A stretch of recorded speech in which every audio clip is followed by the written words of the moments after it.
Actions Water City 97 FM. A very good afternoon to you all in this very, very lovely hour of 12 p.m. where we shall be, of course, getting this show underway. We shall have plenty to talk about, of course. But the big disappointment has been, of course, how many times have I said that?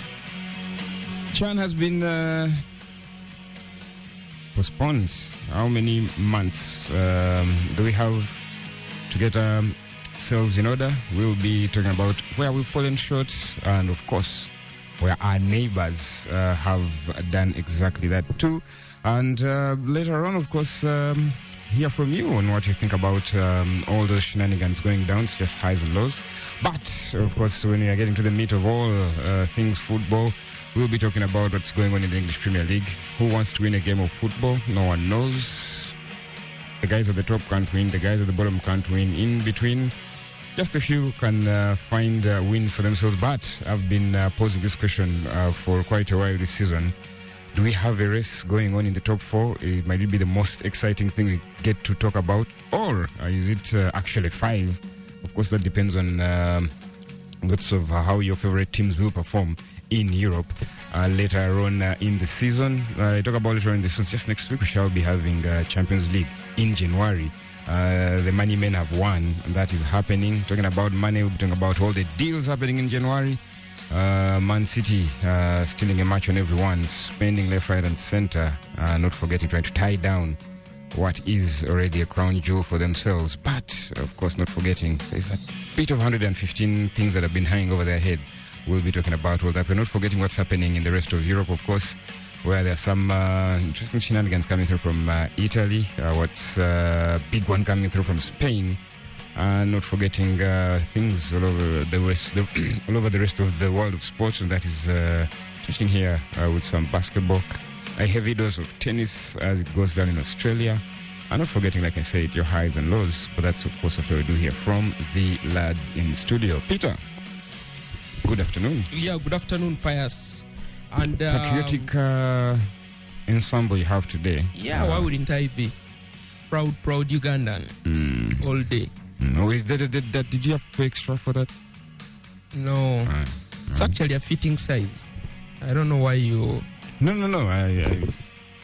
Does it look large? Too large? No, it fits me. It's just perfect. It's not where I was going, but... okay. What interesting talking points in the world of sport? Of course, the NBA. Quite some interesting things. I don't know if you've looked up your one of the guys that you followed on the Lakers team who crossed over, almost buried his team, but I think he's short. He's always been a nearly man. So dear us. But in football, of course, on the local, so you talked about Chan. It's just a cobweb of things in that Chan mix. But then, of course, KCC also losing 3 points and 3 goals. Tumbara City, another interesting situation in Ugandan football. Hopefully we have time to break it down later on. Yeah, and then, of course, the Premier League. I know that Erling Haaland video was intended to, poke a few people here and there. But how about them responding and asking Man City about their season this year? How about that? But anyways, 9 years, I just don't get it.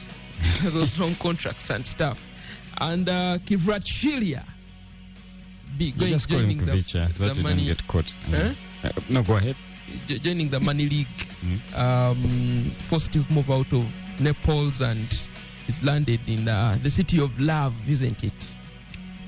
Yeah, so, interesting stuff coming through without a doubt. All right. Albert, good afternoon. Good afternoon. How are you, lads? Okovachi. Wazira. That's the only thing I've learned from Philip in all these years. And there are quite a number of years. At least I've not taught you the vulgar things. But he has never said takeover, so he always has something to talk about. Interesting week. Lots of things happening on the local end. Chan getting done the way we thought it would get done. a needless tournament in my view. Africa could do with focusing on AFCON and doing just that, while the idea behind it is noble, but it has been the epitome of disorganization. It sounds like the child nobody wants, and yet they must face the responsibility. So getting postponed to August, as we expected it would. We didn't know how far back it would be pushed, but based on the preparation levels of the countries that were hosting, we all knew that eventually there was going to be a postponement. On the international scene, some interesting things across the world. Last weekend, Barcelona drabbing Real Madrid in the mud. It was very, very interesting to see how they toyed with Madrid in that game. They've done some really disrespectful things to Real Madrid this whole season so far. United coming back from the dead at Old Trafford against Southampton on the back of two should have been positive results really against the big wigs. So it's been quite the week, and I'm looking forward to getting into it. Of course, you have to wait until May for the next time these two teams face. Maybe it will be of no consequence end of season. Could be for Southampton. Could be for Southampton. They continue to struggle. They are going down for sure. I don't think that's within doubt. I strongly believe. I meant Barcelona and Real Madrid. But okay then. So I don't even know whether United and... No, you continue. I will leave that for now. Yes, a lot going on. Of course, an eye on the Australian Open. As we speak, Yannick Sinner is into already a set up, a break up in the second set. As he continues to try and defend the Australian Open. Earlier on this morning, and I keep saying our because she's Tunisian, our African representative Ons Jabbar getting knocked out by Emma Navarro 2-1. That ended. So there is some tennis to catch up on. One of the live games is Svitolina taking on Yasmin Paolini. Surprisingly, Yasmin Paolini winning the first set. So she's a set up, but a breakdown at advantage 40 down, 4-3 in the second set. So this looks like it's going to be leveled and maybe a thriller of the final set.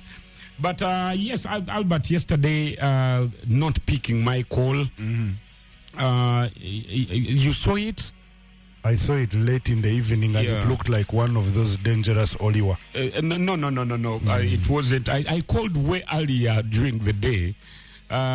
Maybe you're glad you didn't pick. I was calling you to share the passing of someone we're talking about recently. Camparuza. He sadly passed on yesterday. You know him as well, yes, Pius. Yeah, he's someone I think Albert, Pius, and myself have known for over almost 20 years or something. Nearly 20 years. Yeah. So, there is that. And a lot more happening in terms of sport. Of course, the games midweek. Champions League returns next weekend. And next week, I think Tuesday, Wednesday, of course, Europa does return as well, and we have that stage where teams are going to get knocked out. So we'll keep an eye on that. This past midweek, of course, the top of the table clash in England that had Liverpool go to Nottingham Forest.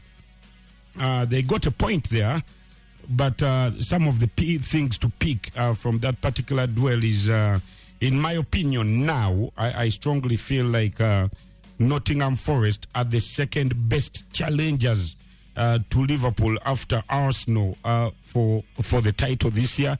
I think the things they've done, if it was Man City that had done them, would be saying they can win the title. They can still claw back. Impressed by Nottingham and that result midweek. But let us see where this goes, boys. All right. I wanted to ask you about that Raducanu and Andy Murray makeup. If you weren't going to talk the myths about tennis, you've had the made up over there. No, I've not had. You can share with me, but I know the makeup hasn't helped in any way. She was destroyed this morning, Raducanu herself. Not surprised there, by the way. Yeah. But she was destroyed by Iga Swiatek, 6-1-6 love. that is just, that means in the entire match, Raducanu only won one game. It means each and every serve of us was broken in the entire match, apart from one. So, yeah, she was, it took just over 70 minutes to register victory. So I don't know whether that makeup has helped or. Well, it was after setting up. Maybe already knew she was going to lose to Swiatek. That was after the. I think that was the game she played. The one game you said she won. Anisimova came over and told her well done and all that stuff. But we've had some doozies at least. Last year's finalist, Queen Wen Zheng. She's already out. Yeah, she's already out. Biggest upset, or maybe you think she's not quite ripe for it? No, I don't think she was in the right frame getting into this particular Grand Slam. But with that said as well, of course, Naomi Osaka is also now out. Yeah. She's won, I think, the Australian Open twice or something. And for her, you could Recently also see single, by the way. recently single. Yeah. Is that before or after giving birth? After. Yeah, such a guy, deadbeat. But anyway, it's from the time she gave birth, Osaka, she's never looked the same. She gave birth in, I think, June or around July 2023, and returned real quick. Within 6 months, she was on the court. But you look at the Grand Slams last year, she lost in the first round at the Australian Open, lost in the second round at French Open, and I think all the other Grand Slams she lost in the second round. So she's I didn't mention now when I was talking about who would win this. I zeroed it down real quick to Sabalenka, and last weekend I said Sabalenka will win this Grand Slam on the women's side. Of course, she's looking for her third in a row Grand Slam, and she's just on fire. I strongly believe she will keep winning this. So the ladies, of course, until one is standing, they're all going to fall. A few surprises, some of them falling in week one, but from now henceforth, it actually gets, you expect more. All right. Actually, in the women's game, I wanted to. I was really hoping to watch the Keys, Madison Keys, and Danielle Collins. It's still on. Yeah. Exactly. It's happening when we are on air. And it could happen when we are on air, or you could get a piece of it. Of course, depending on tennis is a sport where the advertised time is never the time the game starts.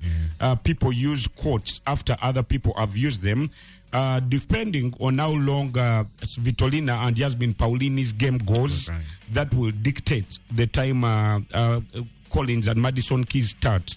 However, when the Svitolina game is taking place as we speak, and it looks like it's going to go into a third set. So we still you can catch that. Of course, but, she of course want to be in the small subplots. So I wonder who the Australian crowd is going to root for. You know, you saw in her game against Ayav, I think it was Thursday, Destiny.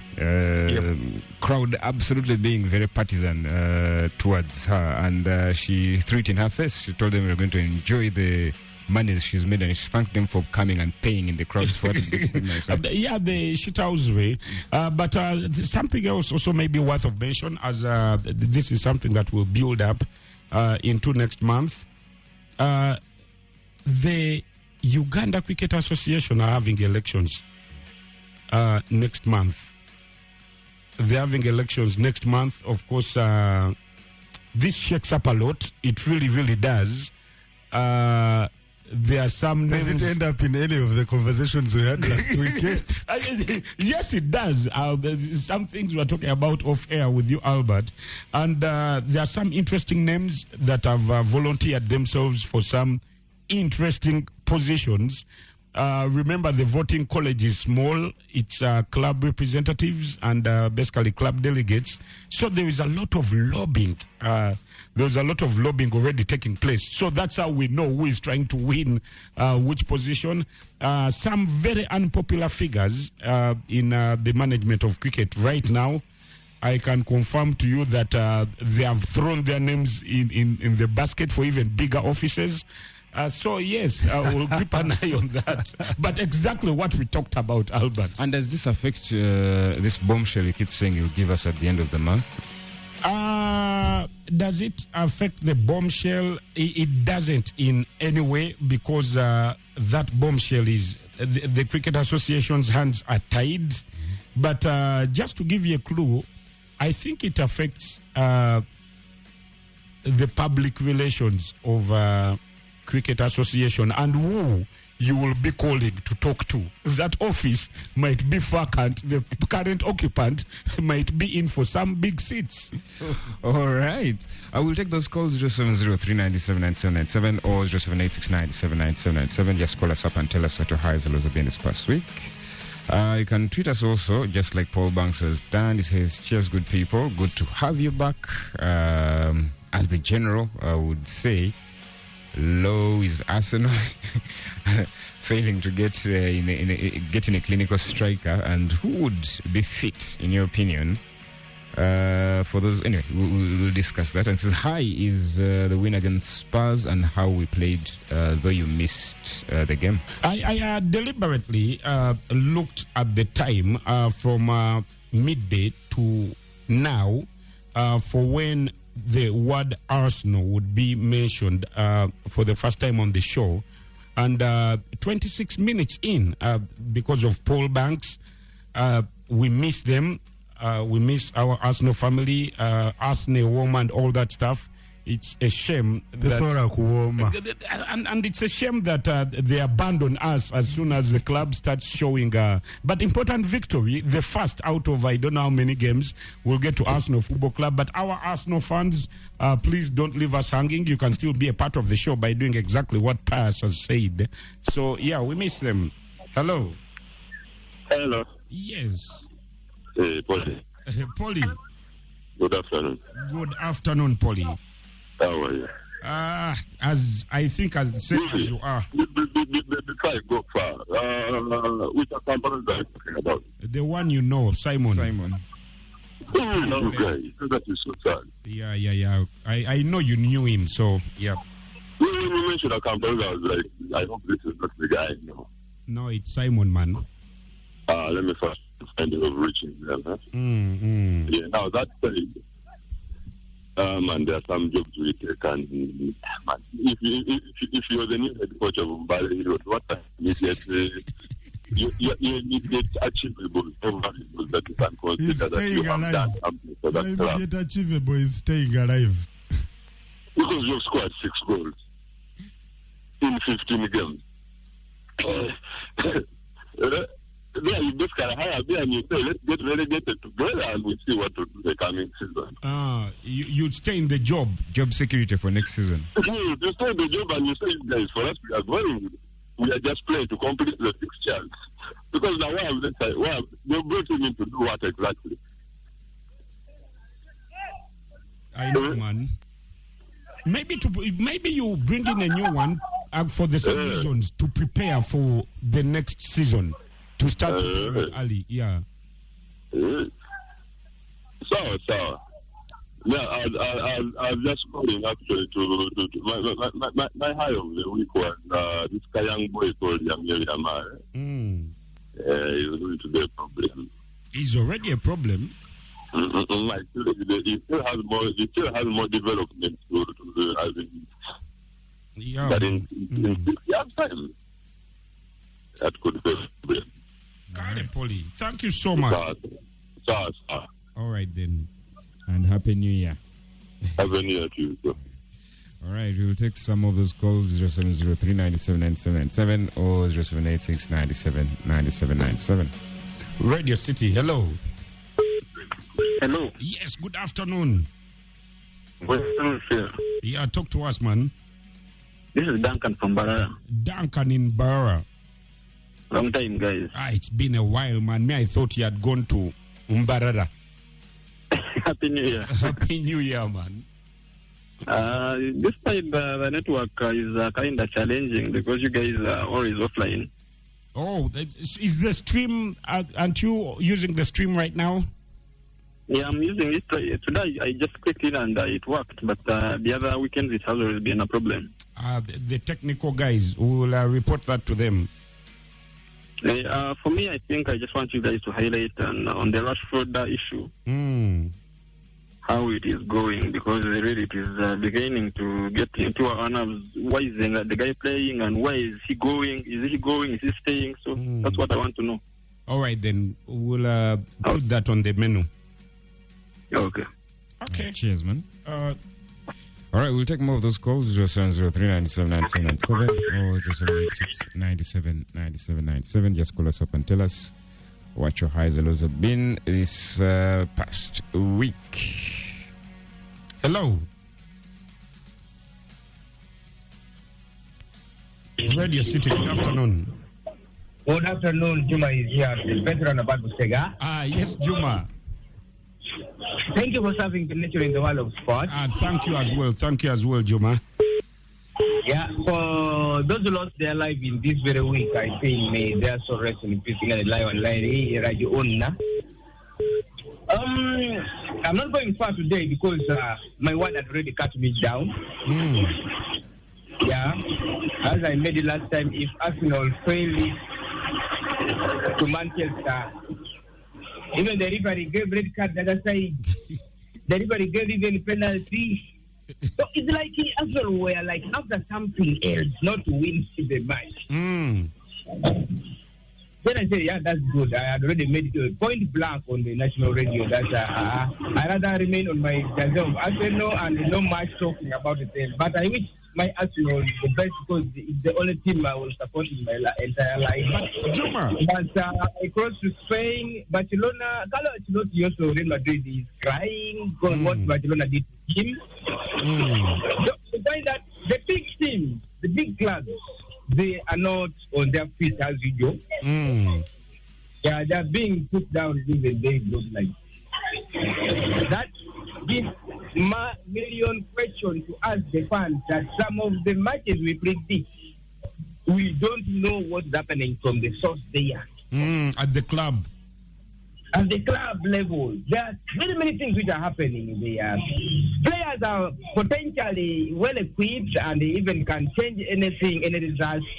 But 90 minutes will clock. We'll see you just scrambling here, sweating left and right center. You are going to look for popcorn. Popcorn is not going again. You look for soda and no way. Do you think some of these teams are selling their games? Do you think, like, for example, your Arsenal, because you said referee even gave red card, referee gave a penalty, do you think Arsenal is selling its games? For that investigation, maybe more research. Thank you very much. Ready for the show? Okay, thank you so much. And when you finish your further investigation, please let us know. Also, I can confirm the stream is okay. Someone listening in from Kigali actually says, no, the stream has no problem. I'm on it now, and it's very kawa. How would you greet people from Kigali? How would I? Greet people from Kigali. I wouldn't know, man. Do you want to differ? No, I wouldn't know to greet people from Kigali, but that also shows you that as a man from Busoga, the apple doesn't fall very far from the tree. So if Chan had gone to Rwanda, that's when you'd learn a little bit. No, I don't think it would also be in Uganda. I feel like we are getting to the ages where it's one, too late to learn new languages, but also two, you need to learn important languages. And that's the reason I've not yet learned Runyankore, because I feel like the time to learn it was maybe in the early 90s, late 80s, and now we keep getting promises of Uganda and Pia. So I think there's just maybe the relevant languages going forward, we already know them. I have expected a cup to come flying away, but it's not there. Edwin Stanley, your highs, Liverpool women beating Brighton women 2-1. The Lakers, their 1-point win over the Brooklyn Nets. Which one else? Your law is Liverpool letting this transfer market pass us by. Playing Jones ahead of Elliott. You say you watched the Lakers. The fourth quarter was a battle for the 3-pointers. How does LeBron do that? 40 years of experience. Okay, 22 in basketball, I guess, Albert. That is the answer, right? That hole becomes easier to target. And I say across the board. Generosity, YOLO is the poor AFCON preparations for Uganda. Please update me on what is happening. Confirm the news that AFCON will be taken to another country. Your highs, Ahmad Diallo, scoring that hat-trick. I think we'll allay those fears. The tournament is going nowhere. But here, so calls. Radio City. Hello. Pius, I think we lost that one. All right, back to highs and lows. Katenda Isaac, your high is Arsenal's win.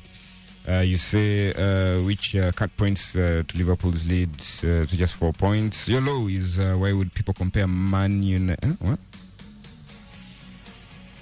Okay, Man United's man to Saka. Ahmad. Okay. Saka. Ahmad to Saka. Well, the guys just scored a hat-trick. Bollocks.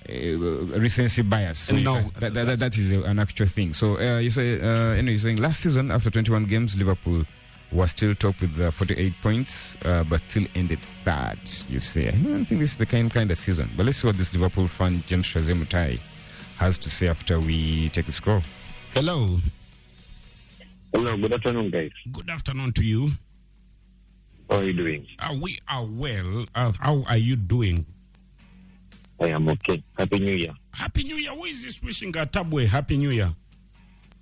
This is Batista. Yes, Batista.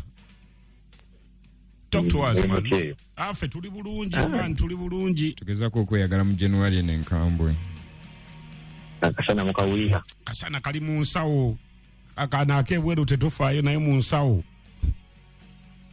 Buli omajja bulungi. Amina. Kati nze mbadde nzamu okubuuza. Bannaffe bakiraliikirira ali mu kyakutaano kyakuna. Ani? Gwe bali beeraliikiridde. Oli gundi. They are more scared of the Man City. Omuwala. Who is in no, they are more scared of... No, omwana bali bukyakumeka ye. Ali mu kyamukaaga. Ali more scared of ali mu kyomukaaga than... Because chances are quite high, you know, right now they are more scared of the one who's on the top. Batista.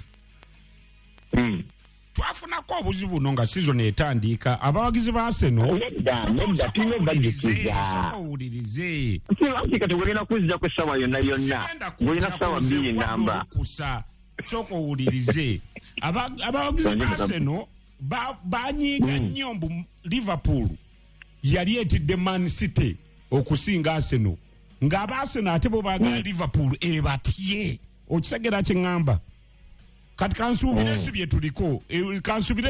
sibye tuliko mbu mwagala Liverpool ebatye bwe batidde mwe muzanye jamu wedda nze tunumugamba fyo they said they are more worried about Man City than Liverpool.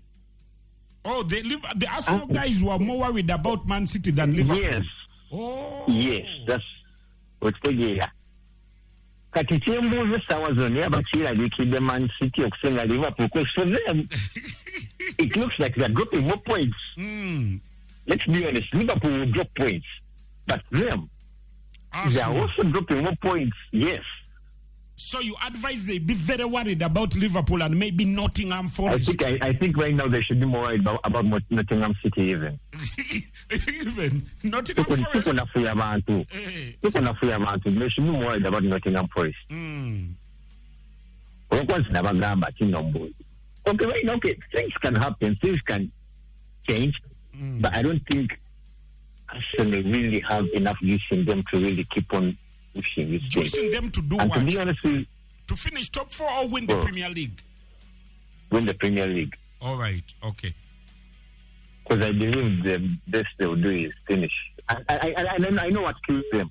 What kills them is the fact that they never expected Liverpool to be where they are right now. And it kills them that, you know what, Arne Slot is doing this with the same squad, no signings. You understand? And for them, they have reinforced. They have done a madness in signings. And like this guy just been given a team. He just took a few things here and there, and it's all working out for them. And then it was the Chidara. How is it doing all these signings with the charges coming with the charges? I will answer Maybe that. it's why they're doing the signings. Giving Haaland. Saka bagenda kola ngaka Chelsea loko bana abazanya abapya abajjamu. Bayize no contract ez'emyaka 7-8. Bayinza okuba bakimanyi mbugundi bani ejjanga they are trying to do their transfers before, or maybe they have news that they where does this leave Pep Guardiola? Pep Guardiola yewaali bino bye mutandise omukuba mutayinza genda nga Liverpool emunyize league. Let's not doubting his greatness. But then he signed a 1-year extension. I think I believe a 1-year contract. But you think he's going to be able to tweak everything around in 1 year, in one season? I will tell you this season. And let's be honest, the guys in the studio, let's be honest. We have to agree, the league has greatly improved. Let's be honest, the league has greatly, yes, the league has greatly improved. Abayise vivi. Now, I don't agree with you. Have a nice day. You too. Have a nice day. I strongly believe the strongest team in the Premier League last year would beat the strongest team in the Premier League this year. The strongest team in the Premier League 2 years ago. If you go to most teams, if you get, for example, I don't. You could argue the midfield has become a bit stronger. The likes of Newcastle, but you could argue they've also replaced the Tottenhams, they've replaced the Aston Villas, but I think the quality at the top has diminished a bit, Pius. Hello. Hey, how's it going? Pius. Yours, man. Ogambotia. Ndikiria, Ogambotia. Tuli bulungi Liganda lye. Mbistede. Kale kakati. For me, as an Arsenal fan, then there was a problem. What is the problem in your view? I think there was a structure. So, ani kambuze ku timu. Ani aba responsible for signing players. It's a broader combination of many people. Yes, a combination of many people. The coach should also give his demands. Point the guys in the direction that he wants. But coach has also advising. Anti kat coach chagamba. Njagala feel, njagala striker, mwani mfunide feel. Bwe chigana, mfunide Albert. Kale bwe chigana mulete gutabu ogwo. Nateka yo list yo. Ochitegeera. Aha. Abo bebaliko obuzibu man. Bye batukubya kuba yo omusajja. Style yesimbi naye just a few players. Negwe style y'abaana nga bagirabyemu ebituli. Ante ekigireetesaamu ebituli squad nfunda. Bwalwazayo babiri nga tiimu yonna efa. Alwazayo basatu tiimu yonna. Smith Roy abakiriza bagende abaali babawa backup. Era nabo baali kibulamu. Smith Roy 24/7 was on injury. Baali kibulamu. He has no problem. But for me, I'm still confident. Singa bamuwayo abasambi nga babiri. Mu January. Ka January kano. Maasawo. Liverpool tantiisa. Actually, oli guy kyayogedde. Man City, for me, I fear Man City than Liverpool. You're fearing number 6 more than number 1. Do you know that Man City is a guy who can win 13 games in a row? Not this Man City. If he happens to add some players and stabilizes, I think they can win 13 games because they have ever done it. But I don't think Liverpool can win 13 games in a row. Pius. Yes, please. I want you to get your calendar. Yes, please. Otekemu 26 February 2025. Calendar 26 February 2025. On that day, Arsenal is going away to Nottingham Forest in Zendoza Muchivam. Away. Away. We are away. Away. Nottingham, yeah, we did. We beat him 3-0 in the first leg. You think you can even get a draw? You just write 26 February 2025. Maybe that will be the case. We are beating Nottingham home and away this season. That is, I'm telling you. Whatever to do, I'm gonna put. Bye.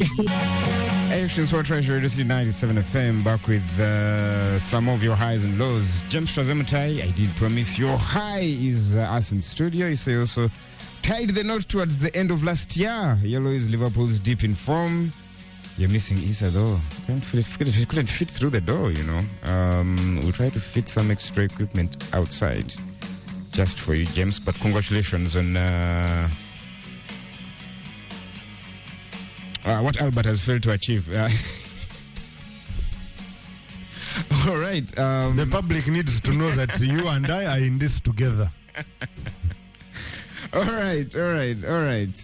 No pressure there. All right, Lucas Floyd on Twitter says, hi is that kid, Toby Collier. He's saying that Xtreme is just fine. You're listening all the way from Jumani. All the best to you guys, Jumani. Cheers and happy new year to you guys. Ladies Magnet, I don't know whether he's in that same boat that Albert is trying to force us in. But the name might be hiding a true thing there. Anyway, high is 10-man Manchester United knocking out those title wannabes, he says. And then Lakers win, he says. Austin Reeves' career high. And Ahmad being mad. His law is Chan being postponed. Typical Africans, you say. Those two teams which went to different venues. Another law is Phil's prediction. Yeah, Soroti and Black's Power. Yeah.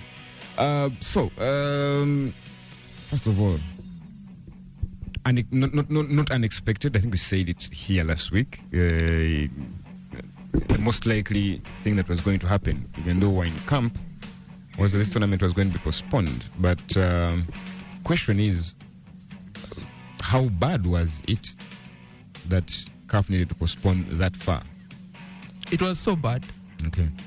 And but CAF didn't want to, cause an alarm when the CAF president toured the three nations, because the same things they said in Kenya are the same things they said here, and they're the same things they said in Tanzania. He just changed with the language, the English language. But if you notice, he didn't say anything. He didn't give any progress of the three nations. He just appreciated the three presidents and the investments that they've done, and that was just about it.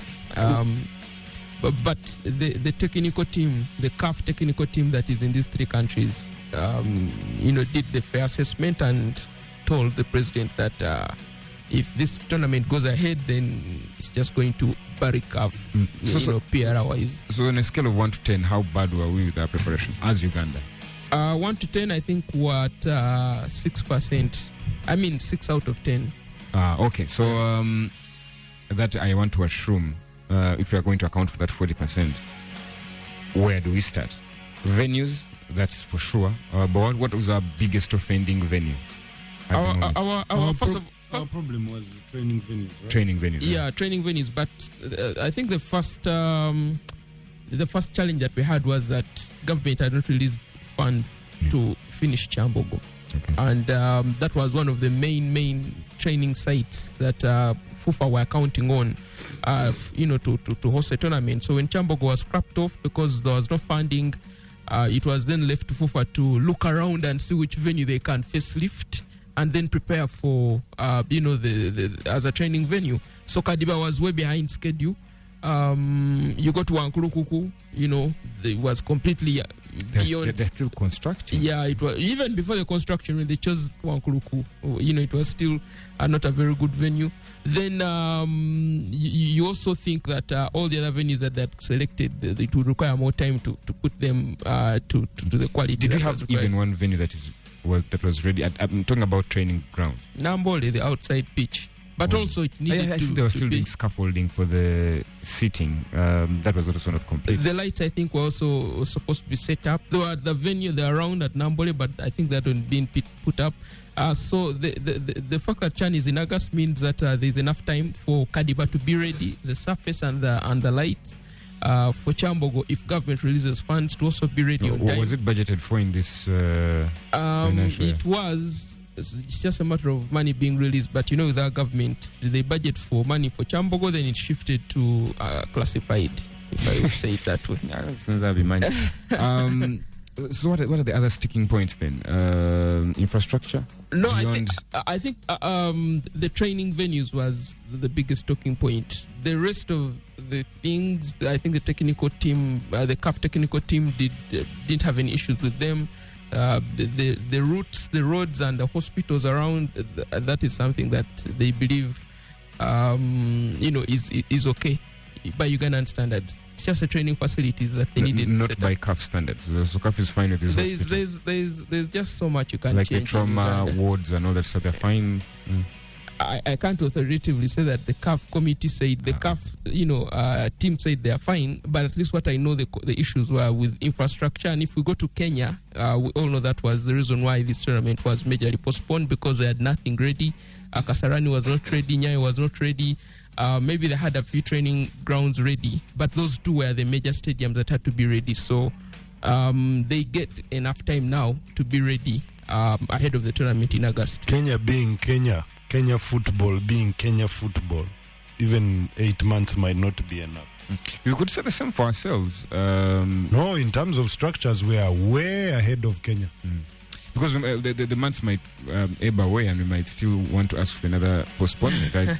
it's just, but Tanzania also has problems, which is actually quite shocking. You can see they have all the glittering stadiums, but turns out even things as small as training grounds were a big issue for Tanzania. Yeah, of course. Their biggest strength is the Benjamin Mkapa, where they made a few adjustments here and there, and the Aman Stadium in Zanzibar. They of course are struggling with training venues, which also have to be modernized, so to speak, by CAF standards.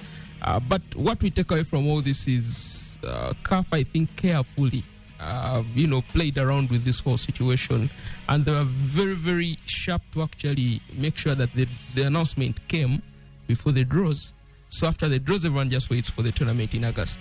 But it was always going to be, I don't know, one of the worst organized tournaments had it gone ahead 1st of February, because nothing was ready. All right. So let's get to that draw. We have some anonymous teams still to join. Why do we have a tournament with uneven numbers, odd numbers as far as participants? As it's standing at the moment, we have 19 participants. By the way, very good question. When you look at the qualification of CHAN and how the different zones qualify to play in the tournament, and then you also relate that with countries withdrawing and writing communications that won't be able to participate, and then making the U-turn, and then CAF allowing them to have that, that position where they can think, and then they can decide and undecide if that anyway makes sense to you.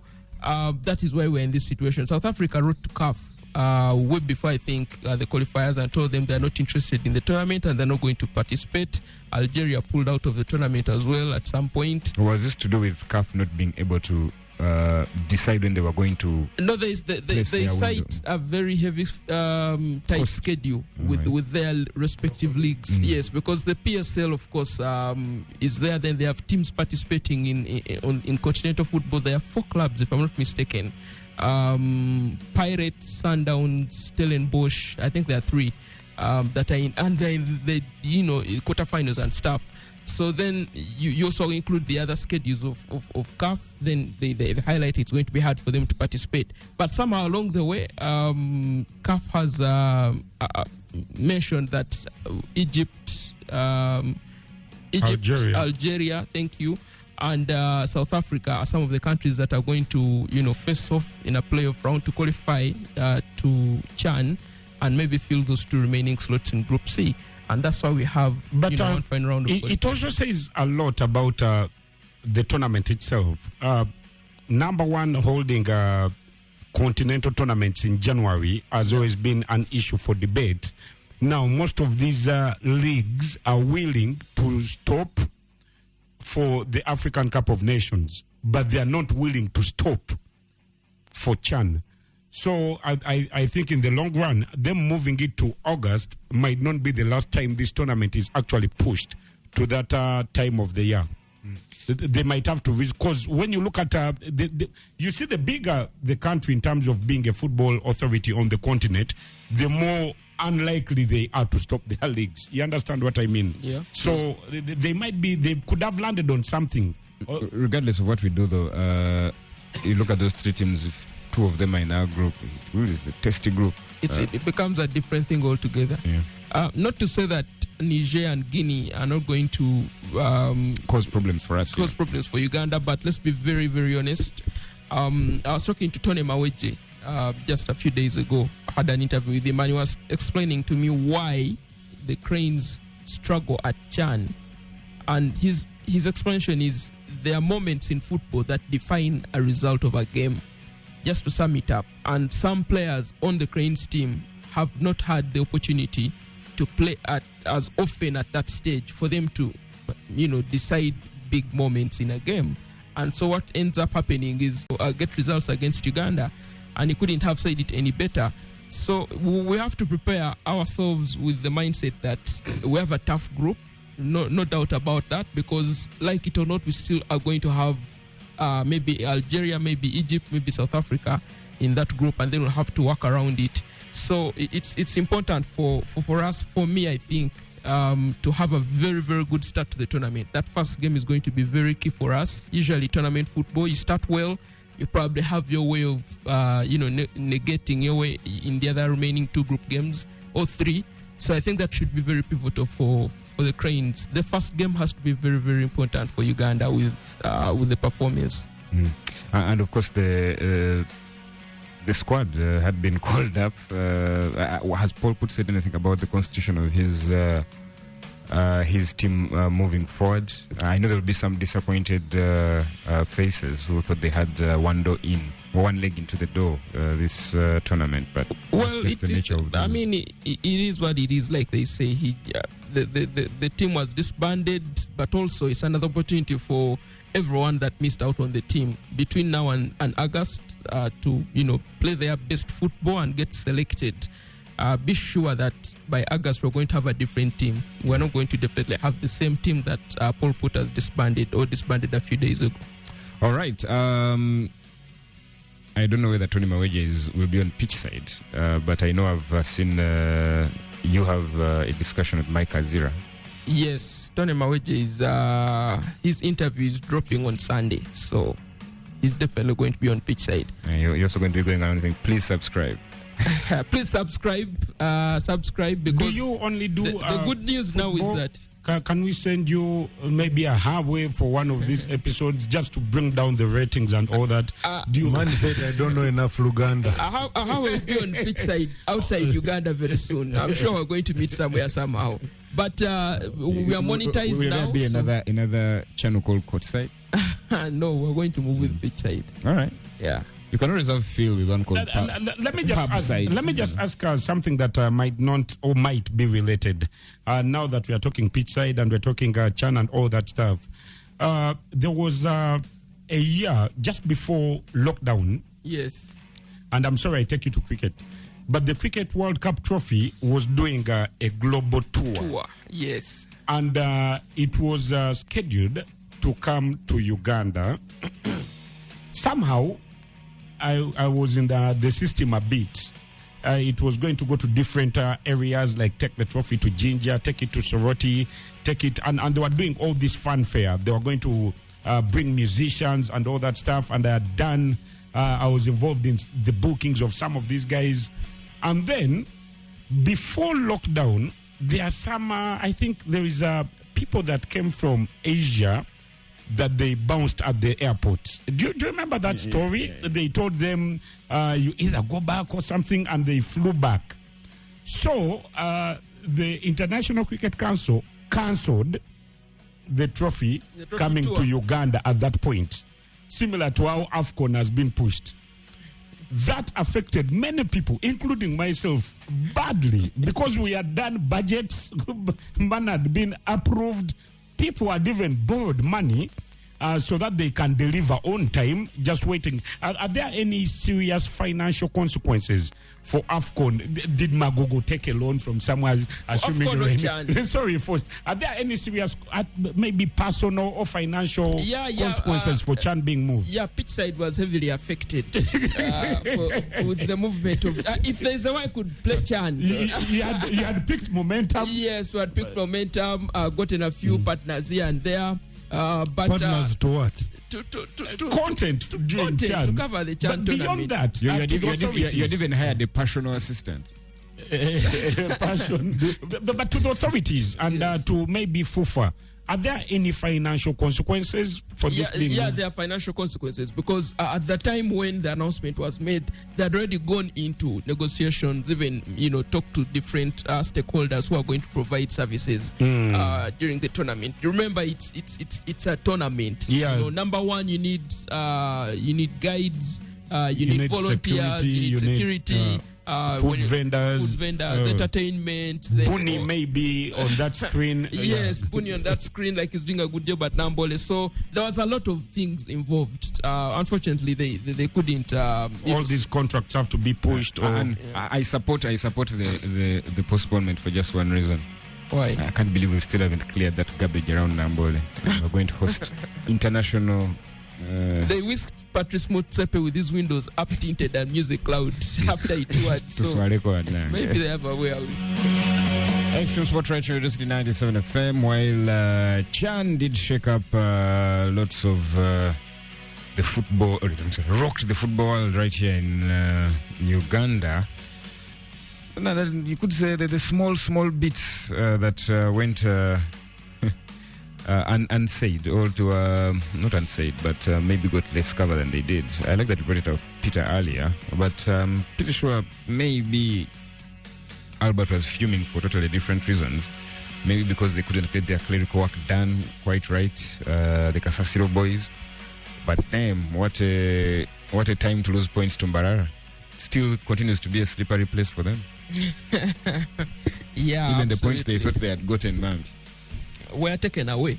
Have Vipers safe the points they got recently? They are safe, and as a matter of fact, check that too.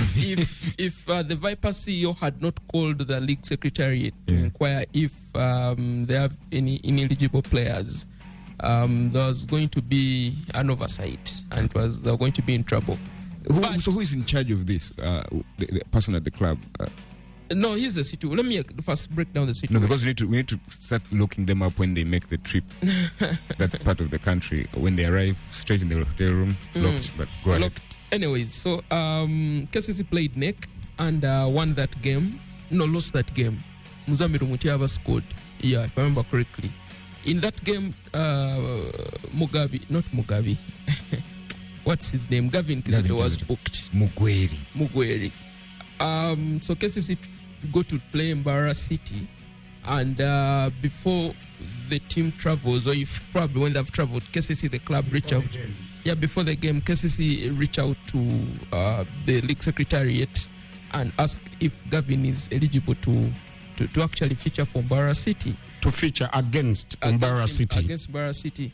In the KCC records, Gavin had 3 yellow cards. On the UPL website, he had 2 yellow cards. And so they were confused. So they reached out, and on email, the secretariat said Gavin is eligible to play. Basically, the Uganda Premier League told KCCA is eligible to play. So Gavin goes ahead and plays, and Mbarara City lodge a protest. The appeal. Gavin plays, KCCA win the game. Yes. Mbarara City pick up all the evidence that they have, and they take it to the FUFA disciplinary competitions committee, and they say these guys, they should lose 3 points. They played a player who shouldn't. They played an ineligible player. So there was an investigation that was carried out, and that according to the committee that did the investigation, they say in the statement that was shared that KCC used an ineligible player and they lose the game by 3 points and 3 goals. I think it's total nonsense. And here's the thing. The referee, William Oloya, who officiated the KCCA NEC game, did not include the yellow card in his match report. You understand? They gave him yellow card. But he included the NEC yellow bookings. You know? Okay. Why I think it's ridiculous is we assume the league is won. When KCCA reach out to the league through the right office, which is over the secretariat, and ask the league, is this player eligible to play the next game? And the league says yes. Then the player plays, KCCA win. Then after, the same authorities... Now it's not the... Now they are investigating. Now it's not the league secretariat. Okay. It's FUFA. Okay, but where does the league come in? Because the league okayed the player to play. They shouldn't have. It doesn't make any sense. But now, after they take away the 3 points and the 3 goals, yet you reached out and got... If the secretariat of the league had told KCCA this player is not eligible to play, I believe he wouldn't have played. Yes, of course. So, what happens with the secretariat? They just wait for their salary this month? Well, the referee has been suspended. Yeah, the referee has been suspended for 6 months, but I think that was a very harsh judgment on KCCA because they went out of their way to inquire. Even though you think because they knew the player had 3 yellow cards, maybe they should have taken heed and not allowed the player to play anyway for safety reasons. But the fact that they inquired and the secretariat responded with that response of the player is eligible, I think then them losing the game by 3 goals and 3 points is a harsh one.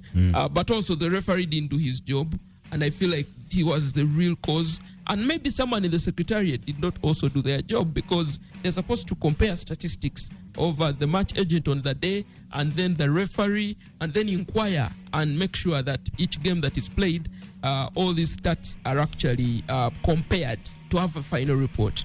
So it's a case of, different, a collection of a few mistakes, in my opinion, from number one, the secretariat, the referee, who of course I think leads in all this, and that meaning that the punishment was harsh on cases. All right. I don't know. Let's wait and see how they try to fix how that whole process does work. We want to see these ugly scenes again, trying to professionalize the game. Bali Heroes. Boa brought the venom out of Polyalia, but I mean, Asaf, what? It served his suspension. I'm quite tired of these suspension things. Asaf was always never going back to Bali Heroes. Let's be very honest. I think the 2 times he's been there, they've separated in bad terms, and they definitely needed to bring in a new coach. But also I feel like they wanted someone, they didn't want a high-profile coach, so to speak. So they sat down and thought Boa would be the best replacement to come in. I don't think Boa is going to do a lot at that club because of what is happening off the pitch. Number one, there is too much funds involvement in the running of the club. Number two, the quality of players there are not the type, with due respect, that can put Bali Heroes where the fans want the team to be. So it's a bit tough on him, but man, who knows? Anything can happen. Yeah, I bet when anyone tries to find out what the nickname of the Bali Heroes are, they're called the Surgeons, they're thinking, it must be a team of started by some serious level-headed people. If you bring in the fan involvement. No, it has to do with that other night. But yeah, of course, Uganda Cup will be his first assignment. How has that been going? The Uganda Cup, overall, I have to say there's not been any no shockers. Yeah, no shockers. All the big boys have advanced to the round of 32. Maybe that drama of Vonduparaka not honoring their fixture because they said they wanted to honor Rashid Agau, the late Rashid Agau. They had a memorial game which coincided with the cup game, so they chose the memorial game over the cup game, and they lost. They didn't show up. And then that mixture that we talked about earlier, of Blacks Power and Soroti. Both teams showing up at different venues. But that, the rest, all the other teams sailed through. All right, now big with boys. Chan on the back burner for now. We have Premier League returning in midweek. You have UPDF and Chitara. Pending communication yes, from... of course. Then Vipers, URA. Of course, we are really hoping those two games happen. Then you have Lugazian Police, as well as Wakiso hosting AC Villa. Nick host KCC. I'm sure KCC will run that and postpone a bit. You know, things are going. Or is it? No, don't poke the bear. Express host Bull. That is... then Maroons host Bright Stars. And next Saturday, you have Mbale Heroes taking on Mbara City. So, apart from the football, some few things to talk about before we leave the scene right here at home. Our netball team taking part in this tournament, Coco. Vitality. Mm-hmm. Yeah, a netball team that seems to have had some serious internal wrangles. The internal wrangles that came out of the trip to Namibia. Everybody is tight-lipped about them, but you look around the team and you see some absences, and they tell you what's going on, especially the very conspicuous absence of Farida Kadondi. I have been told that it is something out of what happened in Namibia. There were a few players-only meetings, and the leadership feels like she was one of the leaders and decided to punish her. There was a worry that at some point it would affect the rest of the leadership group and they might walk away. Of course, with the change of coach and whatever, there's been a lot of stuff going on underneath the carpets, and we wait and see if the changes that the federation has made lead to a better performance at the Vitality than there was at the Africa Cup of Nations in Namibia. But there we are. The team has been training. I think they are set to depart this weekend or something like that. But yeah, that's what's been going on there. No, we're playing games already. Beating up on some New Zealanders yesterday. Anyway, so I guess they left in the week. Yeah, the question does turn into what quality of teams have been in that tournament. Of course, we are now into the semi-finals of it. This is the first edition of this tournament, the Coco World Cup. It's in India. 20 teams, 20 and 19, right there. Anyway, on we go to the rugby. The league did begin. Yeah. And we had a shock of all shockers to start the season.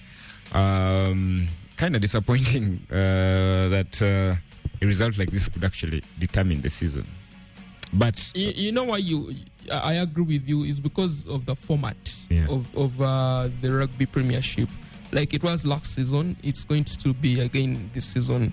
After the regular season, the top 8 teams 1-8, 2-7, face off, then quarters, semis, then a one-legged final. So an interesting weekend. I found myself in Chitanti watching the Eagles taking on the big spenders, Victoria Sharks. You know, I was like, how am I here? But anyways, I was with a number of colleagues down there from Kao Sports, and I was literally looking at a national team setup for the Victoria Eagles. Aziku, quite a number of players who have switched, down there and playing for Victoria. But anyways, they got the win. Pirates won, Heathens as well. Of course, that Rhinos win against Cobs is the one that got everyone talking. Because of course the Cobs, really, really didn't. They started brightly in the game, but Rhinos clawed back and got the win. So they have the opportunity to turn things around. But then this weekend it's a derby for them, isn't it? And that becomes a bit a bit tough on them. But what do they I don't think they have an option. They have to late game execution, really. Yeah, they have to really come in and get the result. So you would argue that yes, the league is underway. Of course, earlier this week, the sponsor, there was a statement showing that if you watched the games last week and the whole talking point, we've seen people suspended, legal action being taken. Season begins and the three offenders that we've kept hearing about are wearing the logos of the forbidden logo. So what is the juice here? What have you heard? I think the league sponsor had some trouble within their own organization. There was investigations in the organization, maybe some changes that were happening. So I think by the time the league got off, got underway, they hadn't yet, really come together to say, now let's focus on the league. Because usually when the league starts, there's a lot of pomp, excitement and all that has, we all know, has not been seen when the league started last weekend and this weekend as well. But there was a statement that was reassuring that they're going to come back and, make the league more exciting. I don't know where that leaves the Rebels, but the Rebels are already getting a share of what the league person is supposed to get. They are wearing their jerseys, they are playing rugby, and until the league officially returns and all that is sorted, for now they're getting their mileage, and you can't stop them from doing that. Yeah, guys, sort yourselves out. Yeah. Talking about Victoria University back in the league. Yes.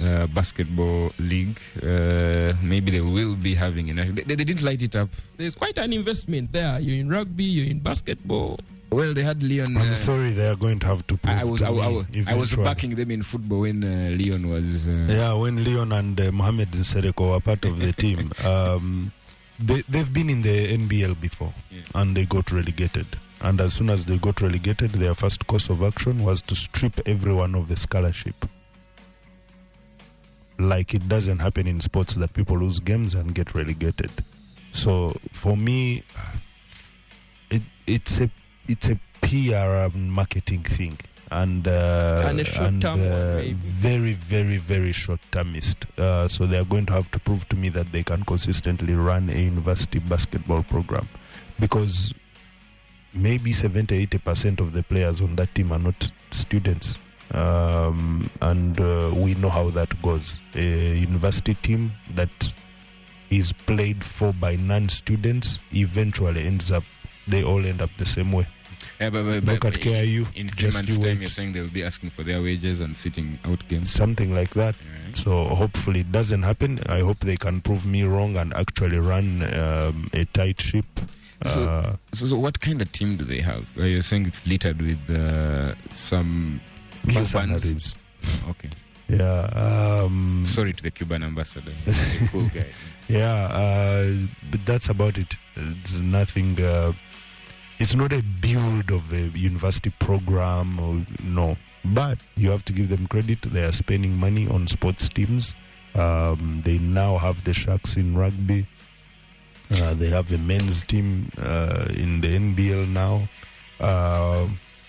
I don't know if they've ever brought back the football team or they ever will, but they have some presence. So credit to them for that. I just want them to prove me wrong and run it consistently. What was their name for Victoria University? Like how they have the Crocs here.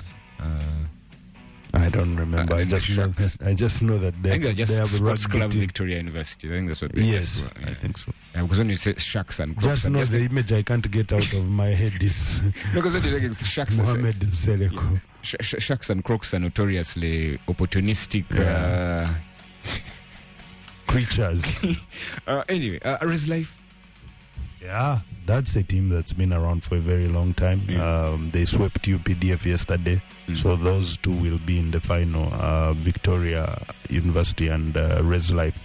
Should be some cracker of a final. What was most interesting about that semi-final series is that the best player of Res Life, Mike Otieno, did not even play in that series. He was coaching on the bench because they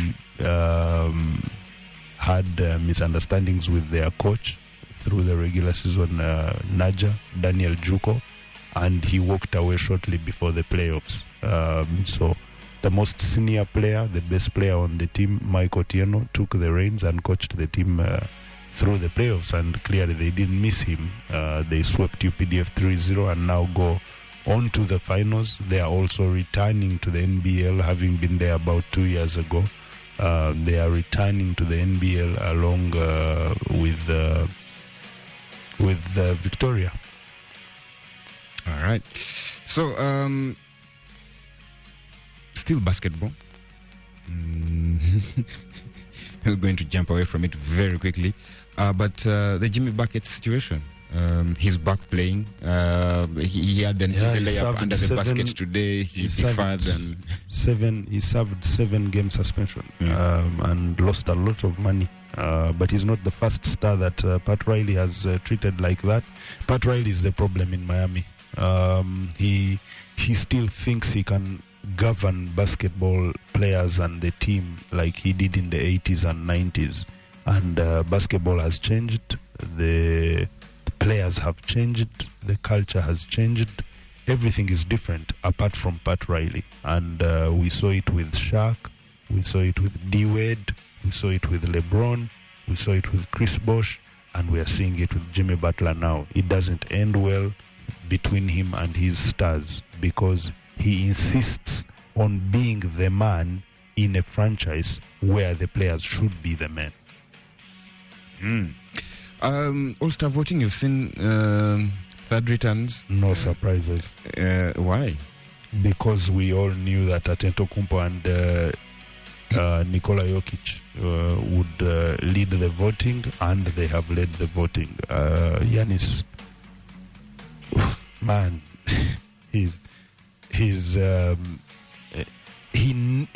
wasn't the fan favorite at the beginning, but he has planted himself into the faces and the hearts of the fans, and especially over the way time. their season began. Yes, because of the way their season began. But the fact that he lifted them out of that was always going to be a plus for him when it comes to the All-Star voting. So in the East, he and Tatum lead the vote getting. In the West, Nikola Jokic and Luka Doncic and Shai Gilgeous-Alexander lead the vote getting.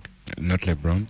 LeBron is second. Is in second now. It's the second to Jokic in the West. About 2 days ago, he was in third or fourth place. I believe he's second now.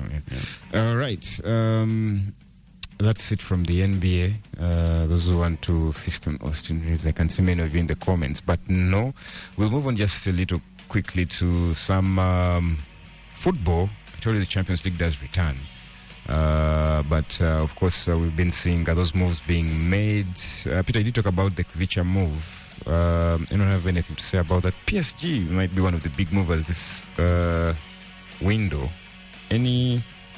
Yeah, I mean, I think at Napoli, he had done everything for me. You look at what he's done at Napoli. When that season when they won the league, he was one of the main acts, him and Lukaku. Yeah, but we're talking about a team that is top of the table, you know. It changes how much does it change the... For me, it's more. It changes a lot because he's been pivotal to them all the time. He's been at Napoli, but for me, it felt like he wanted a new challenge. Walk up and say bigger pay. You know. Absolutely. So PSG it is, and he walks into that PSG team, and is going to be one of the people that PSG is going to count on in the League One and Champions League football. All right, PSG are way to Lens this weekend. Albert's favorite team away to Rennes. Can you guess which one that is?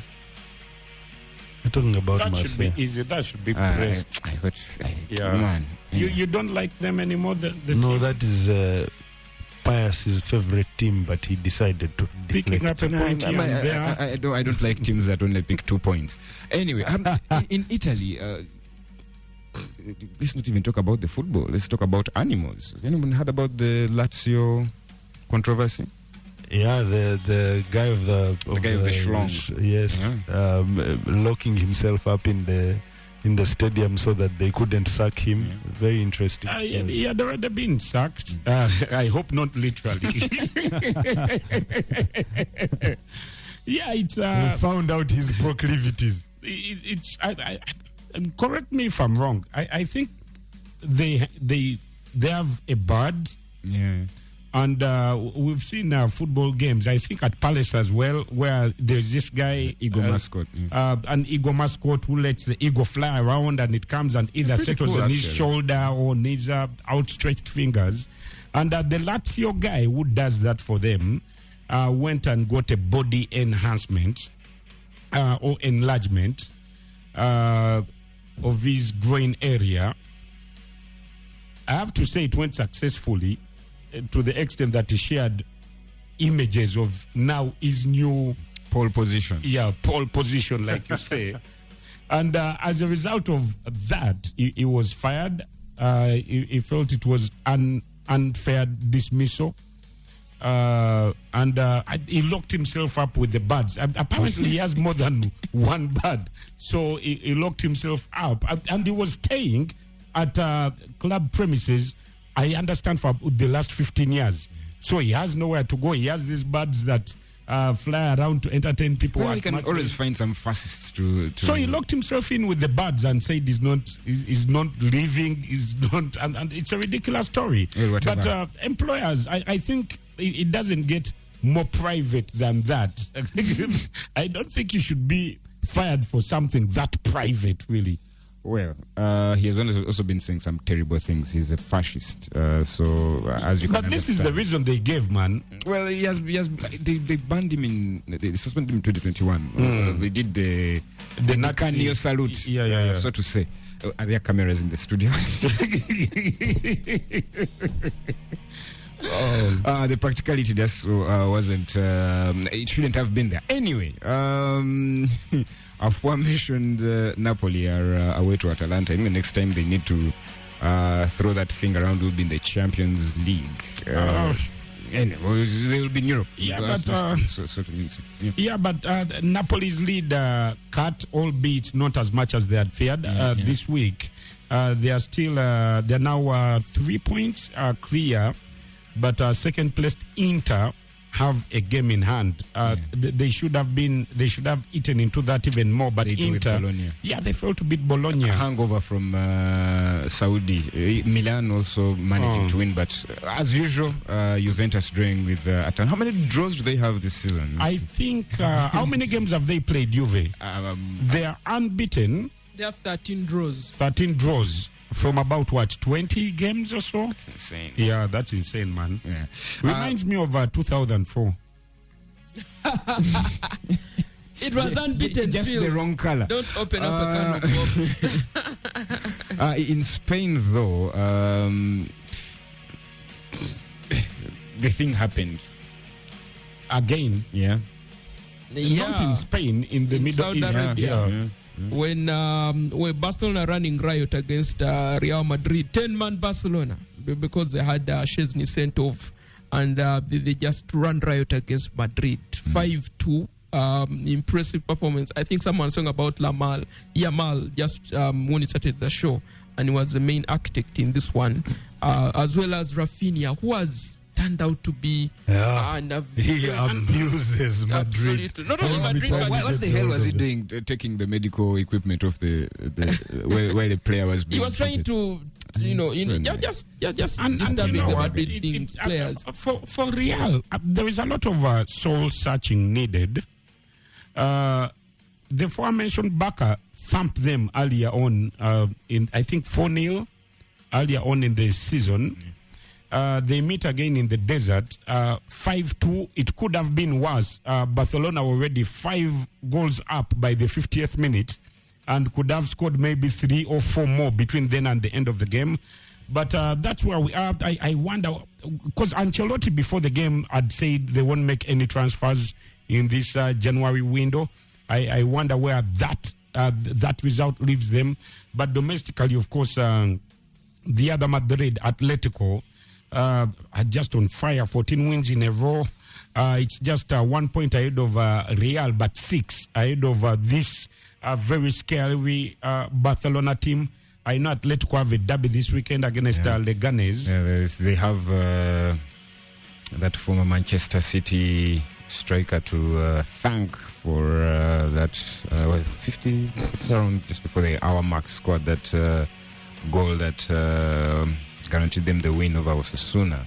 But they are back in action themselves against Leganes. They will be away. Barcelona, of course, back against Getafe. They'll be away too, while Real Madrid are at home to Las Palmas. One of the better places, Phil, if you want to take a vacation. Yeah. Some people might say Japan is better. The Palms. That will register. All right.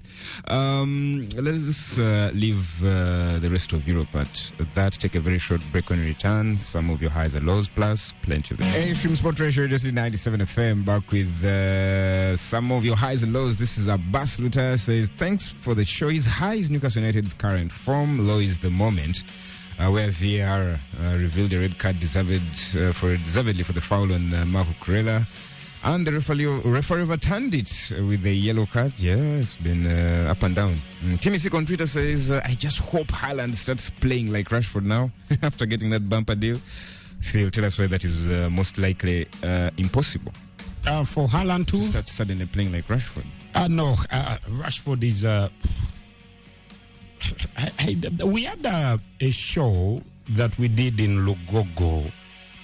And I think at that time I said Rashford should go on loan to Wolves.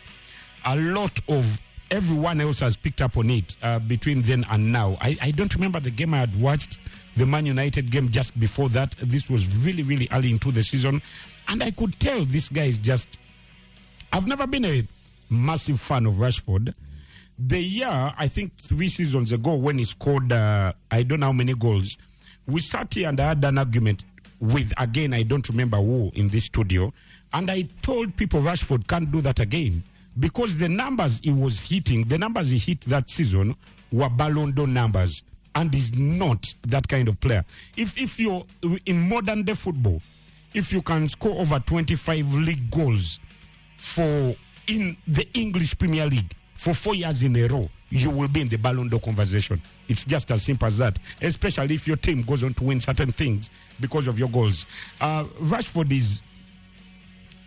he was a promising kid. We've seen many of those. At some point, Francis Jeffers was the most expensive kid. We've seen, there is a game again, I'll jog your memory just briefly. When Mourinho, and the thing about Mourinho is most of the things he would say, you would see them after some time. Arsenal played Manchester United, and in that game, Arsenal didn't have a single shot on target. Then we are beyond 90th minute. Then Arsenal bring on Olivier Giroud as a sub, and I think in the 93rd minute or something of that sort, Arsenal steal the ball at the wing, Rashford's wing. They break for a counter, and Rashford just walks. The guy goes, crosses the ball into the box, and Giroud heads Arsenal's only shot on target, and I think it either ended 1-0 or 1-1. Mourinho benched Rashford for the next about 10 games. They're just... Is a lazy guy. I don't know. I understand now why you're throwing him to the Wolves, but they're home to Brighton. Can we call them a resurgent Brighton? But they've sputtered a little bit. Yeah, for United, home to Brighton. For starters, it's they got the result on Rock Night. Yeah. 3-2? Massive. 3-1. Ahmad with a very, very late hat-trick. I think it was 12 minutes or so. I've not looked at that, but I was doing the boozes, and I was playing for a very happy crowd. Or maybe more. Don't quote me on that one. That get out of jail game against Southampton, the worst team in the league, a team very likely to break the points of the worst ever accumulated points in a Premier League season, says a lot about Man United. United play up a level when they are playing the big teams. They got a good result against Man City in December. They got a good draw against Liverpool. They knocked Arsenal out of the FA Cup. But they look like their old selves against Southampton. So I don't know how motivated they are for a Brighton game. I don't know whether they look at Brighton in the same league as... But Phil, you remember when Arsenal were Arsenal, when they were the banter Arsenal, this was sort of the same results they used to have. They were just a giant killing team. Yeah, and that's the point I'm making. It's harder to predict a Brighton-Man United game than it is now for a Man United Man City. Just a draw. Yeah, but see, the thing is, they've had pretty much manager after manager who's left them as a team that this is just how they know how to play. I don't know how much that you're going to give Amorim to start seeing those things, because lately all I hear is United are fighting for games, and I'm thinking, no, that's not the football. They're talking about the players and how much they want to defend the badge. Really, not seeing that against. Yes, I get what you mean, Pius. For starters, Amorim himself has been crying about the lack of time to train. Of course, he got into the team in the middle of the season. They've been playing Europa, Premier League, FA Cup. When he got in, they were still in the Carabao Cup. In short, they were playing a game every 3-4 days, which means you prepare your team for that particular game. There is no 2-3 weeks to work on ideas and things like that. But I think, credit to Amorim, the style of play, I wouldn't say this is how they were setting up against when the other Mufere, the young gang was there a few months ago. You can see the ideas. You can see what he's trying to do with these players. Some of them are just not capable. I saw Euro. Euro against... I was waiting for you to say that. Southampton. Against Southampton. I couldn't believe this is a defender in a top... I know they are 12th or 13th, but in a top 7 club in England. So some of the things he wants to do, the players just can't. And I've said this over and over again. I think against Southampton, he played Mazraoui on the left flank or something of that sort. He has been playing him in a back three. Mazraoui is not a back three player. That is why you find that he's going back to the old school potato defenders that are Harry Maguire. Because their back who has been looking like a £60 million defender. Yes, because in a back three he will thrive. You understand what I mean? So maybe for Amorim we'll have to give him the benefit of the doubt. Wait and see when he brings in his players. United will definitely step up a level against Brighton. They need to. They need to, because Brighton is a team that has Man United's number. Brighton have won 5 of their last 6 Premier League meetings against Man United. The only one they didn't win, United scored after the final whistle. After the final whistle, the Bruno Fernandes, I think they bring back a penalty and all that. They blew the final whistle. They are walking off. The VAR guy called. Otherwise, after full time. Yeah, otherwise in German, like we would be saying Brighton after full time. Yeah, it was after full time. Otherwise, we would be saying Brighton have won all the last 6 games against United. And where is this Pius? Brighton. This is going to be one of the shores. Are you sure? Yeah. All right. So, let me mislead Phil as he prepares to give you Katwa. But anyway, Phil, don't take me for that. But the other Manchester team will be away from Manchester, so expect United to be at Old Trafford. The other one is taking on Ipswich, which has an old boy to worry about. But one of the things maybe they don't have to worry about for quite a while is Erling Haaland being an old boy to come and haunt them.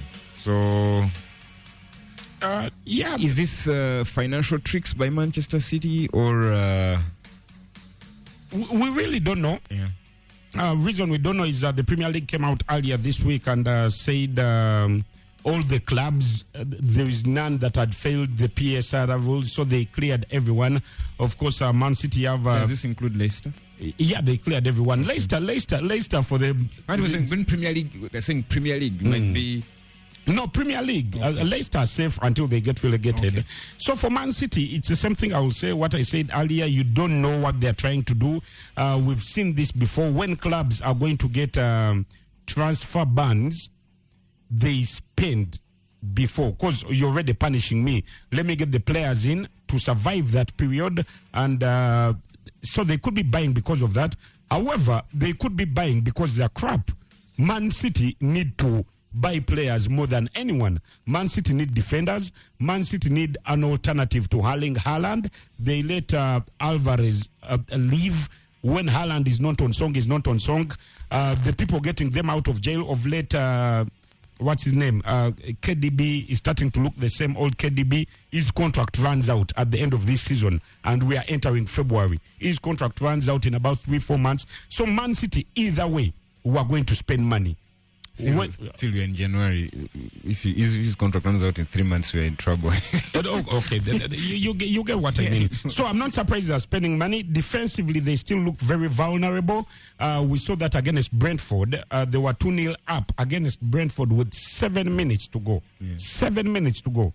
And they still didn't win that game. The same Brentford that lost to Plymouth, that couldn't win a game with Rooney. And you look at Man City with their Ipswich game, they really need this.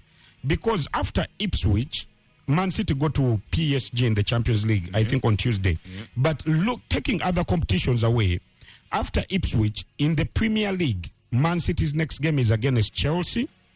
After Chelsea, they play Arsenal. After Arsenal, they play Newcastle. After Newcastle, they play Liverpool. After Liverpool, they play Nottingham Forest. So basically, after Ipswich, with the exception of... after Ipswich, their next 5 Premier League games are against 5 teams, all above them. They are in some other crucial fixtures. Like I told you about the game against PSG. I think they also have a Spurs. They have a Spurs somewhere. Spurs is actually after Liverpool. So their next fixtures are so bad. The run Paul Paras was talking about of Man City can go on 30 games, and all the teams they're playing next are better than them. So they need to get the result against Ipswich. And they are going to Portman Road. That's where Ipswich play their football. They have very bad memories of that place, albeit historical memories. The last time Man City went to Portman Road in the league, they got relegated at the final whistle. You remember the name? The name of the guy who got them relegated? No. In a different timeline. All right.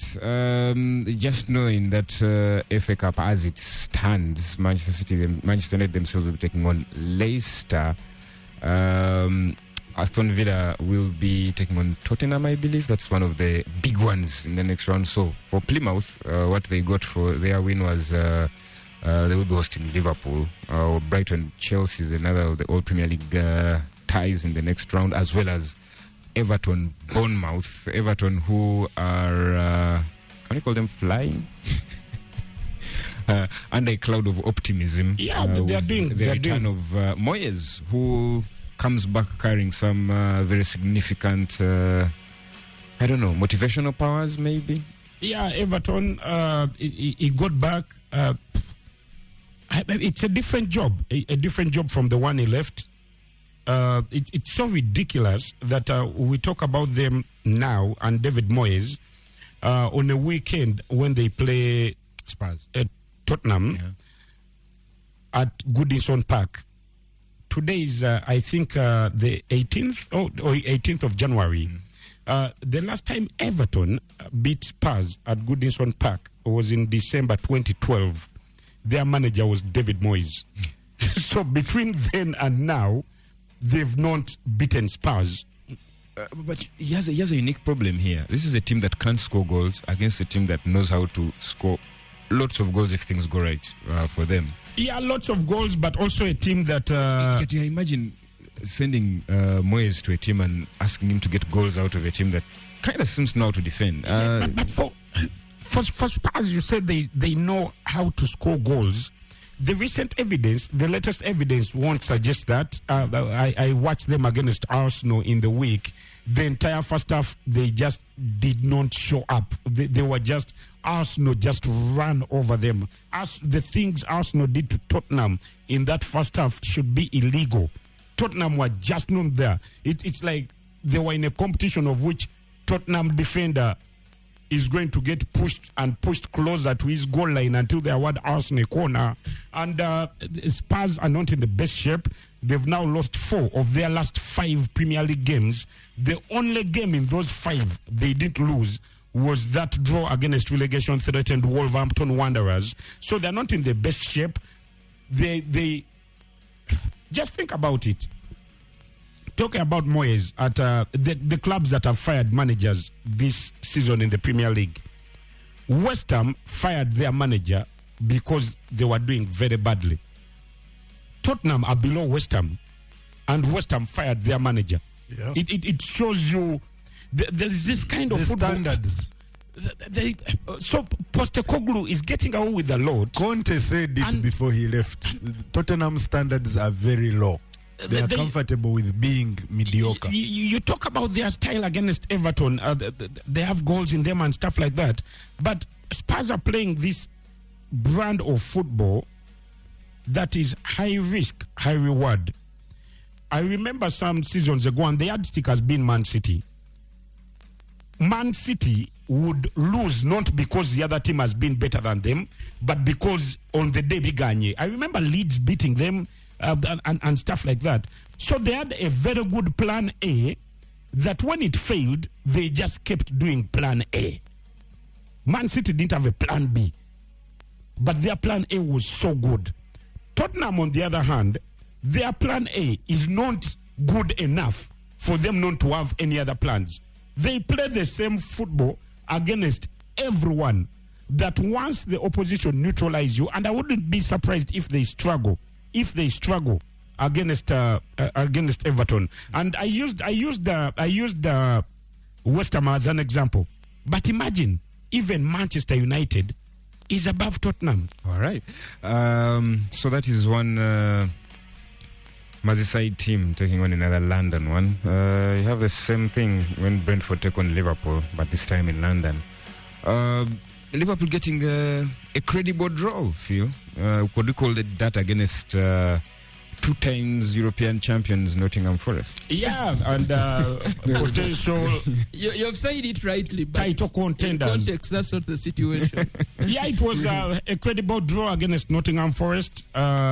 Chris Wood for Nottingham Forest opening the scoring. The right Wood this time you're talking about. Yeah, and not the one in Italy. 13 goals now for him this season. Is Nottingham don't score many. But they don't do that because defensively they're really, really good. And Liverpool found out on the day they struggled to get even that point.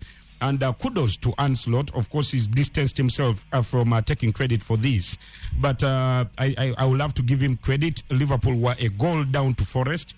He makes a double substitution, brings on Tsimikas and Jota.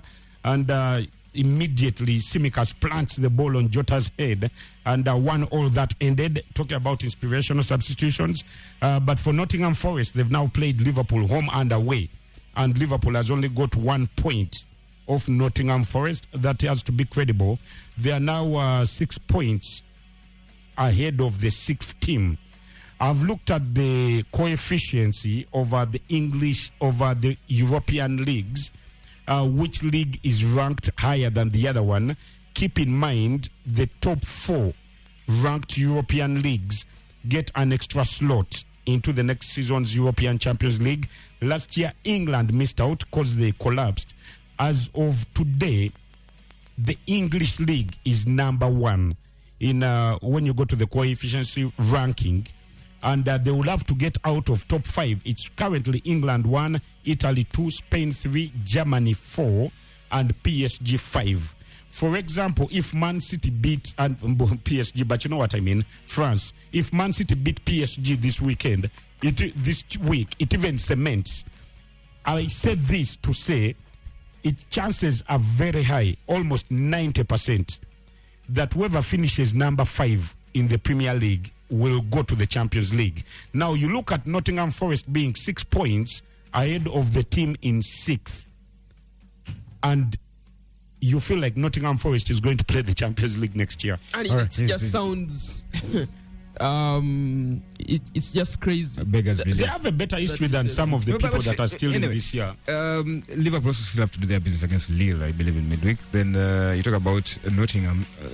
We're talking about how they had cheated their way here, in quotes, so to say that they're beaten the system. But actually do have some nice players that... it's a template that many people are going to follow. Yeah. All the promoted teams last year went down. All the promoted teams this year are likely to go down unless Everton assist them. So if you can get promoted, break some financial rules and get some good players. Chris Wood was at Newcastle. I think he played Champions League at some point. And you've had the comparisons of that are being made. He's scoring figures with Jamie Vardy's in that season where they scored. Him just being, I think, a goal or so behind him. No, he's or even ahead. I think he scores more goals per minute than. Yeah, but he's also he's chasing the Vardy record for the most consecutive Premier League games scored in. Of course, Vardy broke that record in that Leicester season. Isaac has now scored in 8 consecutive Premier League games, and is only 3 games away from the Vardy record. So Nottingham is home to Southampton. I wonder whether in the mood to score many goals, but Southampton still on 6 points with a chance to become the worst team in English league history. But as the weeks go by, I'm starting to think maybe they can pull this off because they look very, very terrible. Doesn't matter what they do, the change of manager there. But I talked about Newcastle Phil. They sort of clawed their way back into the conversation. Yeah, they're on fire, Paris. The question now is how high can they go and how fit can they keep Isak, because that is the recipe to the success. The teams around them are dropping points. We saw Chelsea. We've seen Arsenal a few weeks ago. We saw Liverpool. The teams around them are dropping points. Newcastle, on the other hand, 9 wins in a row in all competitions. The Bournemouth they play is also on some kind of run. Bournemouth have gone 10 games and business. They look favourites. Whichever, if they were to play Liverpool at home, I would say Newcastle are favourites. They look favourites in almost every game. Tactically, they just have. They have many ways of winning a football game, and for me, that's. And it also feels like they're operating without that much pressure. I mean, the worst parts of the season kind of. Everything looks. Grimares looks good. Gordon is on fire. Isaac is on fire. Defensively, they don't give away a lot. Hall looks like one of the best fullbacks in the country at this point. They just look good. For Bournemouth, though. After Newcastle, they play Nottingham Forest and then play Liverpool. So I know they won't make it easy for Newcastle. Bournemouth, who are in 8th place, a win for them could take them as high up as 6th place. No, 6th place. Am I giving them too many points? Yes, 6th place, above Manchester City, who of course play on Sunday. Other games, of course, West Ham are home to Crystal Palace in one of theirs. Graham Potter picking up his first win against Fulham. Fulham themselves are away to Leicester City. Chelsea play on Monday against Wolves. I would like to leave that in your hands with Peter. Yep. But question to you on that one is, Chelsea, do they bite the bullet and look for a striker on the evidence of last few games? Weirdly, they're letting one go. I think they're sending Isaac somewhere. They're trying to get him off the books. I don't think that's a good move. One, they should look for a striker. 2, they have already recalled Trevor Chalobah from his loan at Crystal Palace because defensively, also the injuries they are mounting up. To sell him, they forced him out of the club. Yeah, now they have recalled him. So yes, Chelsea should be in the market for a striker. Isaac, what's his name? Jackson. Anyway, that is Monday Night Football for you, Chelsea Wolves. Palmer, I don't know how fit he will be, but you have only 1 minute. He will be fit. You have only 1 minute to change your team. I've captained him. You have. All right. So that leaves us with the Arsenal. What's going on? Striker problems, I'm guessing. Thin squad now. Signs of a thin squad are beginning to show. At the time when, for example, Gabriel Jesus has returned to form and scoring important goals for them, he's back in the treatment room. Not that that's supposed to depend on him, but they needed anyone who was getting them out of jail. Thin squad. You said thin squad, but I'm fine with the thin squad. My problem with the thin squad is that it has guys who are just simply unreliable at the moment. And even the quality between the players. But for starters, for Arsenal, you could say striker, that is very valid. We've blamed everything recently. We've blamed referees for sending off players, for kicking balls away. We've blamed balls. Let me introduce another thing we can blame. Not for Spurs, because they really needed that win against Tottenham. Because before that, they had just lost a game in a cup semi-final at home to Newcastle, been knocked out of the FA Cup at home to Manchester United. But the FA Cup game, they played in that no red, all white kit. You saw that kit. Do they ever win in that one? They've won one game. They've used that kit in 4 games. The only one they won was against Oxford United. Wow. So I don't think we'll be seeing it a lot. Were they students? No, it was, of course, they have a few carpenters in there. But yes, against Tottenham, I thought they looked really, really good. As good as you can think of Arsenal looking. Odegaard looked like he's back to his proper form. They scored with an own goal from a corner that shouldn't have been given. That is a conversation for another day. But you look at their fixtures from now to the end of the season, because at the start of the season, we were talking about, I remember saying they might be out of the title race by game week 5 and all that. From now to the end of the season, when you look critically at Arsenal's fixtures, they look kinder than Liverpool's fixtures. That doesn't mean they can afford to drop silly points. But I would love to say today that I think Arsenal are still in the title race. I think they just need to be a little bit more consistent. Liverpool themselves are showing incredible signs of weakness. And incredible, you say? Yeah, I'm saying incredible signs. Liverpool look like they could leave points on the table any day and against anyone. Of course, for Arsenal, it doesn't help that they're playing Aston Villa. So Aston Villa last year cost Arsenal the title to the extent that at the end of last season, Arsenal won 16 of their last 18 Premier League games. The only game they lost in those was against Aston Villa, that 2-0. And if you lose to Villa at home, this exact fixture, and you finish 2 points behind Man City, I think I'm safe to say Villa cost you the title. So isn't there any silver lining to them getting dumped out of the cup? And that's why I'm saying, that's why I'm saying I would love to bring back Arsenal into the title race.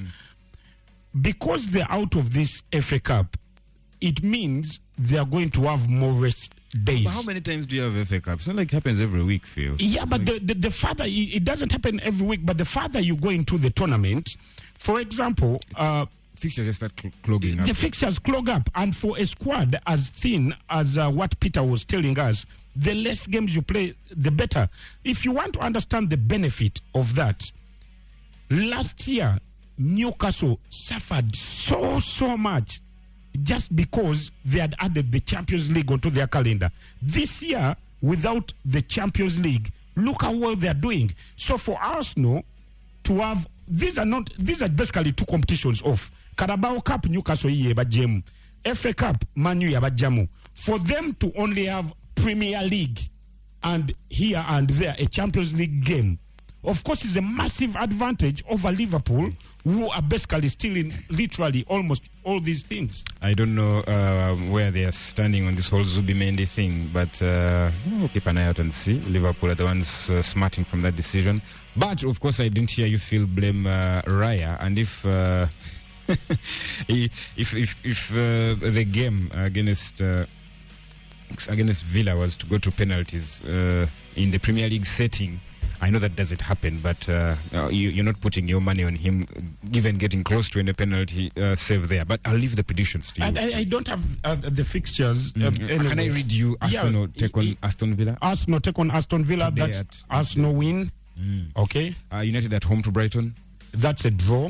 Both teams to score, but a draw. Newcastle at home to Bournemouth. Newcastle win handicap. Brentford at home to Liverpool. Draw. Okay. You want to talk about Man City also? Okay. No. So Arsenal win, Newcastle win, Man U draw, Liverpool draw. That's a lot of money for you guys. One of the lows today was Phil's prediction. So just so you know, someone is smarting from yeah, that's okay. It was someone else's high, so